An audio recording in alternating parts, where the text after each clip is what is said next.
Dear friends, welcome to education haven.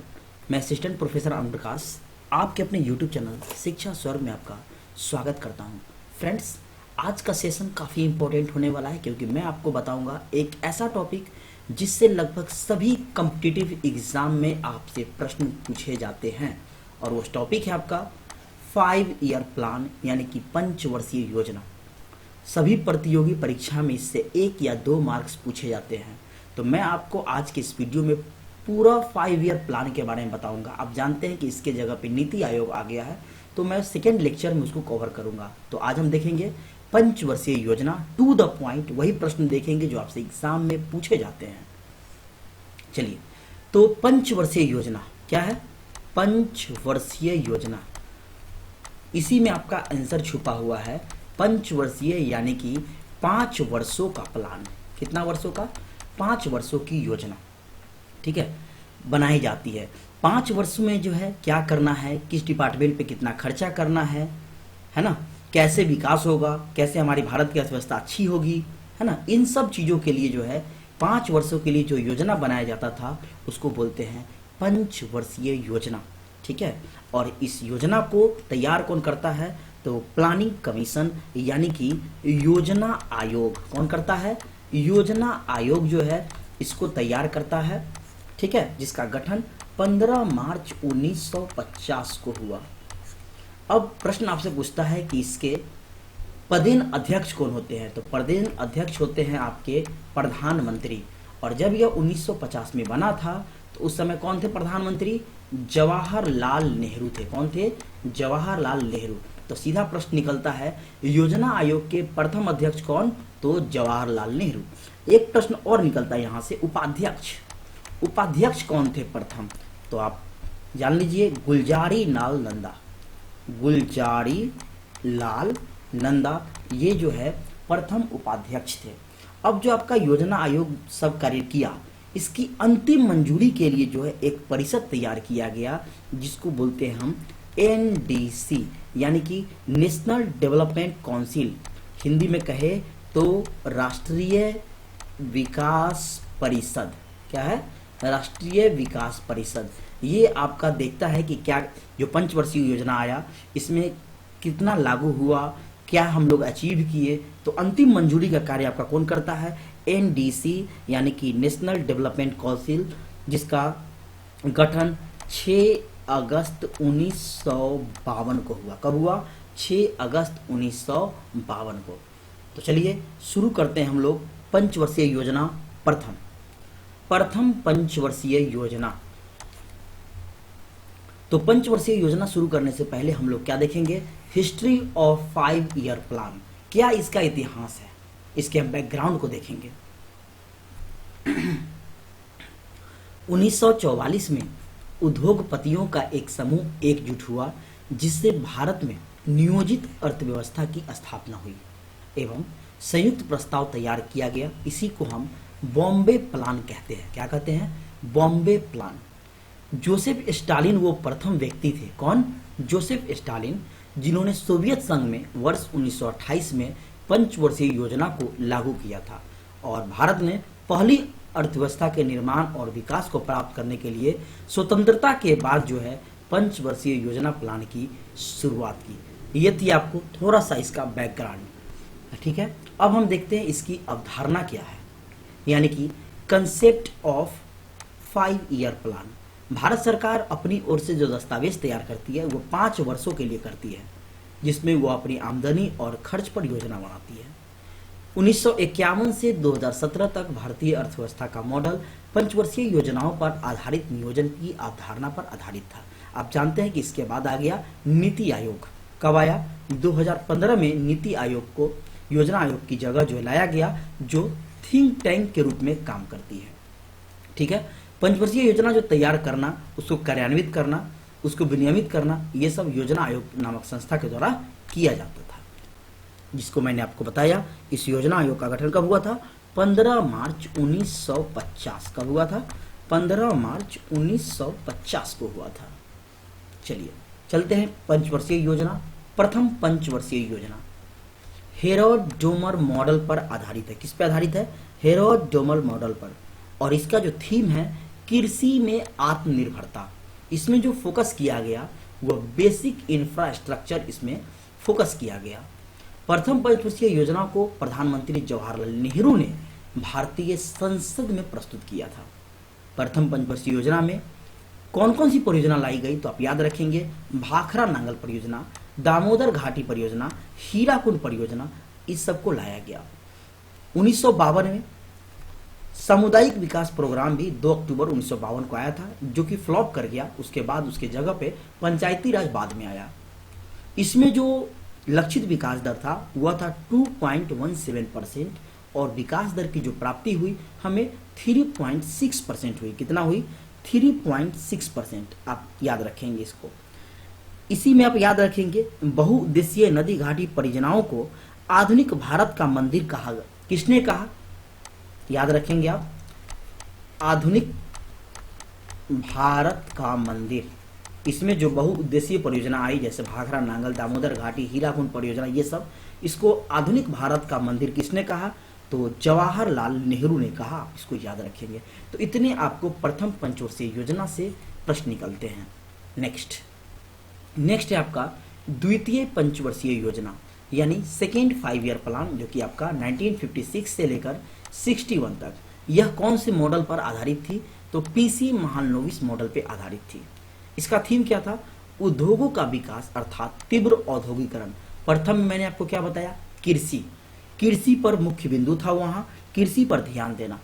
ठीक है। अब जब कृषि हो जाएगा तो कृषि के लिए उसके बाद किस पे आएंगे? उद्योग पे। ठीक है। तो सेकेंड 5 ईयर प्लान का जो विकास था वह तीव्र औद्योगिकरण यानी उद्योगों की ओर रुख किया और फोकस किया गया संरचनात्मक परिवर्तन पर जोर। नेहरू जी ने इसको उद्योग आधुनिक भारत का मंदिर कहा, है ना। आधुनिक भारत का मंदिर उद्योगों को कहा। कौन? जवाहरलाल नेहरू। मैंने आपको अभी बताया। विभिन्न परियोजनाएं इसमें आई। कौन कौन? राउरकेला इस्पात कारखाना, ठीक है, यह उड़ीसा में है, जर्मनी के सहयोग से आया। भिलाई इस्पात कारखाना, यह रूस के सहयोग से आया। दुर्गापुर इस्पात कारखाना, यह ब्रिटिश के सहयोग से आया। इसमें 4.5% जो है लक्ष्य रखा गया था, लेकिन विकास दर थोड़ा सा कम 4.27% यानी 4.27% था। तो ये था आपका सेकेंड 5 ईयर प्लान। नेक्स्ट है आपका तृतीय पंचवर्षीय योजना यानी कि 1961 से लेकर 66 तक। इसमें जो आपको प्लान किया गया थर्ड में, यह किया गया सैंडी, चक्रवर्ती और महालनोबिस, ये तीनों के बारे में कहा जाता है। इनकी मॉडल थी यह। फोकस आधारभूत उद्योगों को बढ़ावा देना और रोजगार के अवसर का सृजन करना बहुत इंपॉर्टेंट है आपका। इसे तीसरी जो पंच परियोजना थी इसमें आपका रोजगार के अवसर पर जो है जोर दिया गया, कैसे रोजगार को उत्पन्न किया जाए। राज्यों को विकास संबंधी अतिरिक्त उत्तरदायित्व सौंपे गए, जैसे कि माध्यमिक और उच्च शिक्षा का उत्तरदायित्व भी राज्यों को सौंपा गया। इसमें कृषि और उद्योग दोनों पर बल दिया गया, ठीक है, और रोजगार के अवसरों को जो है ढूंढा गया, सृजन किया गया। जमीनी स्तर पर लोकतंत्र के लिए पंचायत चुनाव की शुरुआत की गई। चैलेंजेस क्या हो गई इसमें? 61 से 66 तक कृषि पंचवर्षीय योजना थी, लेकिन इसी बीच भारत चीन युद्ध 1962 में हो गया। फिर भारत पाकिस्तान युद्ध 1965 में आ गया और इसी के बाद जो है सूखा पड़ गया 1965-66 में। कब? 1965-66 में जो है आपका सुखाड़ पड़ गया। तीसरी पंचवर्षीय योजना लक्ष्य कितना था? 5.6%, लेकिन आया कितना? 2.4%। बुरी तरह से फ्लॉप कर गई। और कारण क्या था फ्लॉप करने का? कारण था आपका भारत चीन युद्ध, भारत पाकिस्तान युद्ध, इन सब कारणों से फ्लॉप हो गया। चलिए, अब जो आपका बीच में 1966 में जो है ये योजना हटकर जो है आपका अवकाश आ गया। वार्षिक योजना इसमें लाया गया 66 से 69। ये आने का कारण मैंने अभी आपको बताया, भारत पाकिस्तान युद्ध, भारत चीन युद्ध, उसके बाद सूखा पड़ गया। उद्देश्य क्या था इस योजनाओं का? कृषि के संकट और गंभीर भोजन की कमी को ध्यान में रखते हुए, है ना, इसको दूर किया जाए। तो आप जानते हैं कि इसी के बाद जो है आपका हरित क्रांति की शुरुआत हुई थी 1966 to 67। इसकी विशेषता कृषि संकट, गंभीर जो है जो भोजन की कमी है, वार्षिक योजनाओं के दौरान कृषि पर ध्यान केंद्रित किया गया। कृषि उत्पादन की समस्या से निपटने के लिए इन कार्यक्रमों के दौरान उच्च उपज देने वाली किस्म HYV हाई यील्ड जो है आपको बीजों का व्यापक वितरण किया गया, उर्वरकों के व्यापक उपयोग किए गए, सिंचाई क्षमता के दोहन, मिट्टी संरक्षण को मिलाकर पूरी तरह से नई रणनीति लाई गई। यानी कि अच्छे किस्म के जो है उच्च क्वालिटी के बीज, सिंचाई पर ध्यान, उर्वरकों पर ध्यान, ये सब जो है सरकार ने किया। तब जाकर 1966-67 में जो है हरित क्रांति की शुरुआत हुई और हम लोगों ने खाद्यान्न की दुनिया में, भोजन की दुनिया में एक नए जो है लक्ष्य की ओर बढ़ा, है ना। आज हम आत्मनिर्भर है तो वह हरित क्रांति के कारण। तो भारत सरकार ने देश के निर्यात को बढ़ावा देने के लिए रुपये का अवमूल्यन भी किया था इसी समय, आप इसको ध्यान रखेंगे। नेक्स्ट चलते हैं, चतुर्थ पंचवर्षीय योजना 1969 से 74, काफी इंपॉर्टेंट है आपका चतुर्थ पंचवर्षीय योजना। इसमें इंपॉर्टेंट चीजें हुई, जैसे कि इसमें प्रधानमंत्री इंदिरा गांधी जो थी, है ना, इन्होंने विफलताओं को सुधारने का प्रयास किया। गॉडगिल फार्मूला के आधार पर यह था। इसमें स्थिरता के साथ विकास और आत्मनिर्भरता की दिशा में प्रगति पर विशेष ध्यान दिया गया। मैंने आपको बताया काफी इंपॉर्टेंट है, क्यों? 14 बैंकों का राष्ट्रीयकरण हुआ, रोजगार गारंटी कार्यक्रम योजना आया, 1974 में भूमिगत परमाणु परीक्षण हुआ, सूखा संभावित क्षेत्र कार्यक्रम हुआ और हरित क्रांति को बढ़ावा मिला। ठीक है, तो इसलिए यह इंपॉर्टेंट हो जाता है। इसमें लक्षित दर 5.6% था, लेकिन रियलिटी में कितना आया? वास्तविक में 3.6% जो है आया।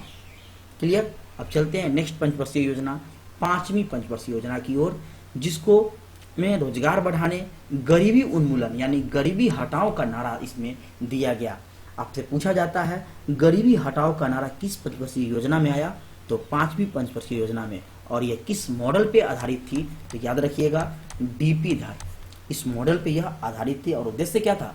गरीबी निवारण एवं आत्मनिर्भरता की प्राप्ति। और पहली बार नारा आया गरीबी हटाओ या गरीबी उन्मूलन। ठीक है, अब हम लोग देखते हैं इसमें न्यूनतम आवश्यकता कार्यक्रम यानी मिनिमम नीड्स प्रोग्राम MNP शुरू किया गया, जिसका उद्देश्य था बुनियादी न्यूनतम आवश्यकताएं प्रदान करना, जिसे डीपी धर के द्वारा तैयार किया गया। 4.4% इसमें जो है आपका लक्ष्य था विकास दर, और आया 4.8%। 1978 में नवनिर्वाचित मोरारजी देसाई की सरकार ने इस योजना को खारिज कर दिया गया। ठीक है, और तब आपका रोलिंग प्लान आएगा, यानी 1978 से 80, जो कि यह मॉडल गुनार मेडल के एशियन ड्रामा पर आधारित थी। अनवरत योजना यानी कि रोलिंग प्लान।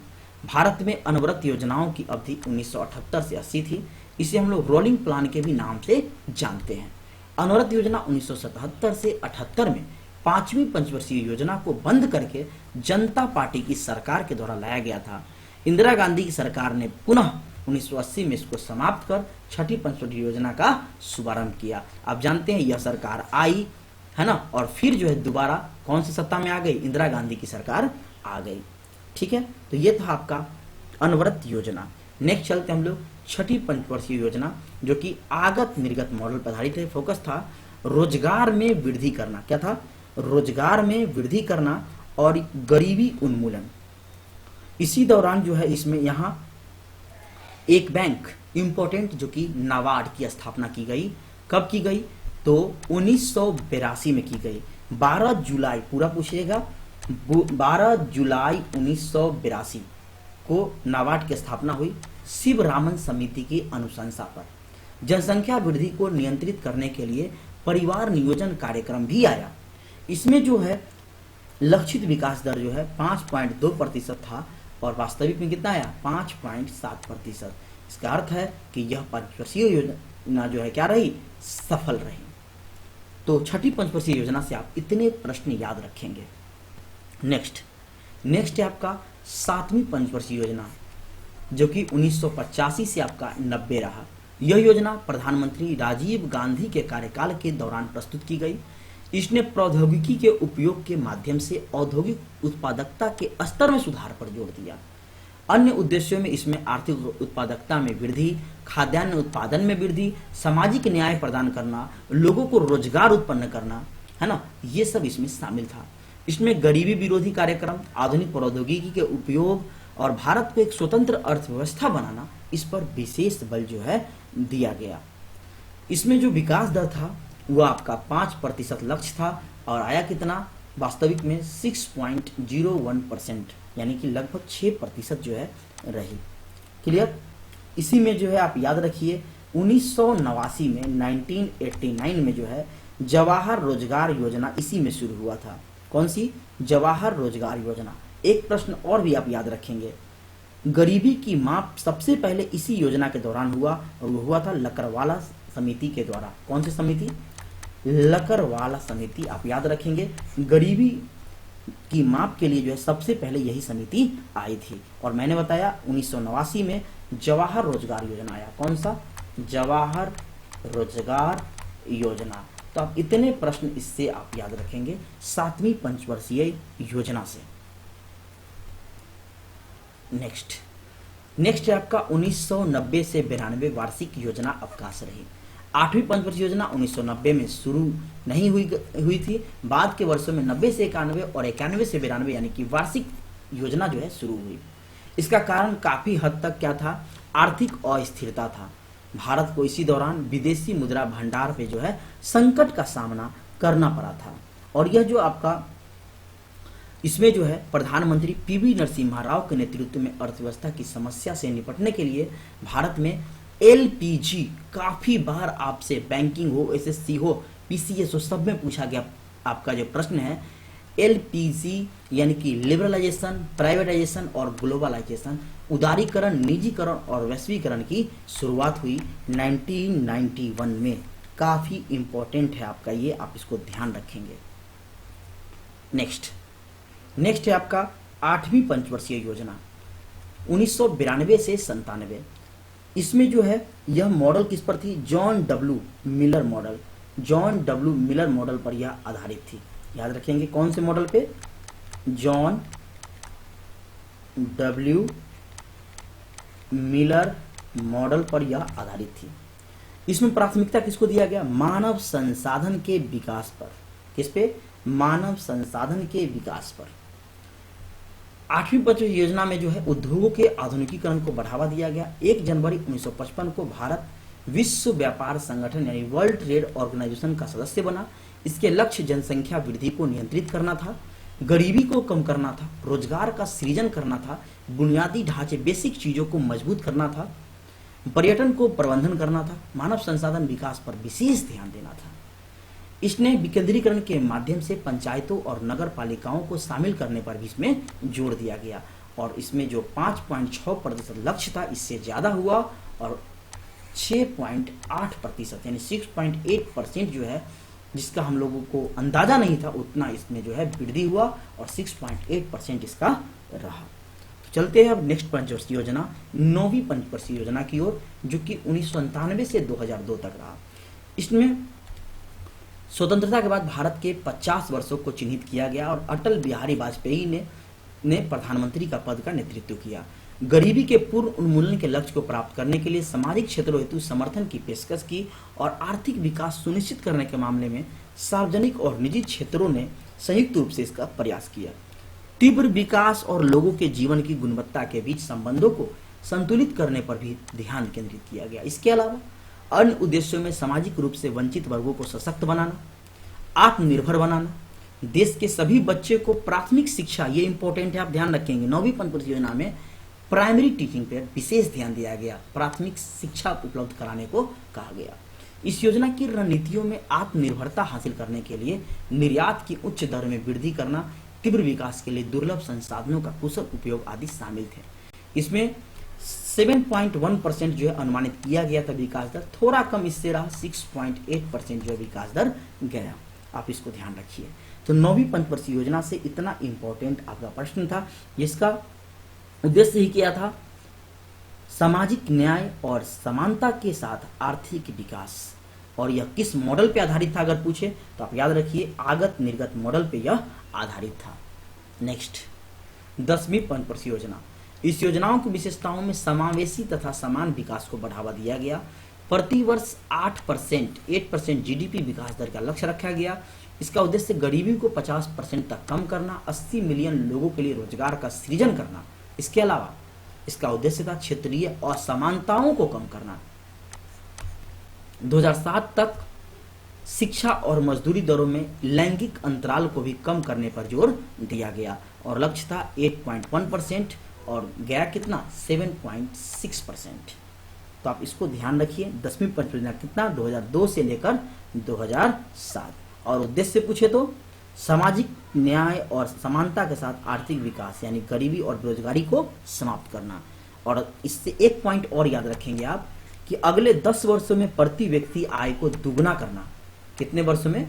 10 वर्षों में प्रति व्यक्ति आय को दुगना करने की इसमें लक्ष्य रखा गया। नेक्स्ट है आपका 11वीं पंचवर्षीय योजना 2007 से 12, जिसका उद्देश्य क्या था?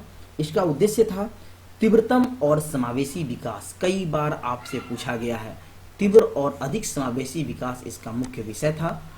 इसमें जो है 11वीं पंचवर्षीय योजना में उच्च शिक्षा के नामांकन, मैंने आपको पीछे 9वीं में बताया था प्राइमरी टीचिंग पर, और 11वीं में उच्च शिक्षा के नामांकन बढ़ाने पर दूरस्थ शिक्षा के साथ आईटी संस्थानों पर ध्यान केंद्रित के उद्देश्य से यह बहुत इंपॉर्टेंट थे। 2009 में शिक्षा का अधिकार अधिनियम भी लाया गया, प्रस्तुत किया गया, जो कि 2010 में लागू हुआ और 6 से 14 वर्ष की आयु के बच्चे को निःशुल्क शिक्षा दिया जाए। इसके लिए यह काफी महत्वपूर्ण रहा आपका 11वीं पंचवर्षीय योजना। इसका उद्देश्य पर्यावरणीय स्थिरता, लैंगिक असमानता में कमी लाना। इसकी रूपरेखा सी रंगराजन ने तैयार की थी, आप ध्यान रखेंगे।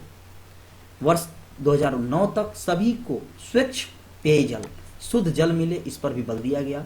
9% विकास लक्ष्य रखा गया था और आया कितना 8%। कितना 8%। और नेक्स्ट है आपका 12वीं पंचवर्षीय योजना 2012 से 17, तीव्र समावेशी और सतत विकास। याद रखेंगे, तीव्र समावेशी और सतत विकास यानी लगातार विकास जो है इसका विषय वस्तु था। इसमें जो है इस योजना का उद्देश्य बुनियादी ढांचा परियोजनाओं को मजबूत करना था और गांव-गांव तक बिजली पहुंचाना, इसका यह लक्ष्य था। इसके उद्देश्य में स्कूल में प्रवेश संदर्भ में लैंगिक और सामाजिक अंतराल को दूर करना था, उच्च शिक्षा तक पहुंच में और सुधार करना था। इसके अलावा हर साल 1 मिलियन हेक्टेयर तक हरित क्षेत्र को बढ़ावा देना और गैर कृषि क्षेत्र में नए अवसर सृजित करना भी इसके उद्देश्यों में शामिल था। लक्षित विकास दर में 9% थी, लेकिन 2012 में ही राष्ट्रीय विकास परिषद ने इस 12वीं योजना के लिए 8% वृद्धि को मंजूरी दी। लक्ष्य था 9%, आया कितना 8%। तो ये था आपका 12वीं पंचवर्षीय योजना, आप इसको ध्यान रखेंगे। तो फ्रेंड्स 12वीं पंचवर्षीय योजना के बाद क्या हुआ? तो इसके बाद जो है इसको हटाकर नीति आयोग का गठन किया गया और नीति आयोग का जो गठन किया गया है ना 1 जनवरी, याद रखेंगे आप, 1 जनवरी 2015 को नीति आयोग का गठन किया गया, जिसके प्रथम अध्यक्ष कौन थे? नरेंद्र मोदी। और प्रथम उपाध्यक्ष 15 में तो आप जानते हैं, मैंने आपको बताया कि अध्यक्ष पद जो होते हैं प्रधानमंत्री होते हैं, ठीक है। तो नीति आयोग के भी अध्यक्ष कौन हुए? प्रधानमंत्री। तो उस समय मोदी जी थे, तो प्रधानमंत्री हो गया आपके प्रथम अध्यक्ष। लेकिन उपाध्यक्ष, ये इंपॉर्टेंट हो जाता है प्रश्न आपसे, प्रथम उपाध्यक्ष कौन? तो अरविंद पनगड़िया, आप याद रखेंगे, अरविंद पनगड़िया। तो फ्रेंड्स नीति आयोग के बारे में आप ध्यान रखेंगे। और इसके उपाध्यक्ष जो थे वर्तमान में, है ना, सुमन बेरी थे। सुमन बेरी, आप देख लेंगे कि सुमन बेरी चेंज हुए या नहीं, है ना। 2022 में सुमन बेरी बने थे, तो सुमन बेरी जो है इनके उपाध्यक्ष थे। तो आपको यदि चेंज हुए हैं तो कमेंट बॉक्स में बताना है कि सुमन बेरी की जगह पे कोई आए हैं या नहीं। तो फ्रेंड्स आज के लिए इंपॉर्टेंट जो भी तथ्य था 12 पंचवर्षीय योजना से, हर एक महत्वपूर्ण बिंदु को मैंने आपको बताया। इससे बाहर आपका पंचवर्षीय योजना से प्रश्न नहीं पूछा जाएगा। तो नेक्स्ट वीडियो में मैं आपके लिए लेकर आऊँगा नीति आयोग, ठीक है। और वहाँ मैं एक चीज़ और बताऊँगा क्या अंतर है योजना आयोग और नीति आयोग में। तो फिर मिलते हैं नेक्स्ट वीडियो में, जुड़ रहिए हमारे साथ। मैं आपके लिए इंपॉर्टेंट टॉपिक लाता हूँ जो आपके पेपर के लिए काफ़ी हेल्पफुल होता है। तो शेयर कीजिए इस वीडियो को अपने दोस्तों के साथ, मेरे चैनल को सब्सक्राइब कीजिए। फिर मिलते हैं नेक्स्ट वीडियो में। Thank you for watching this video.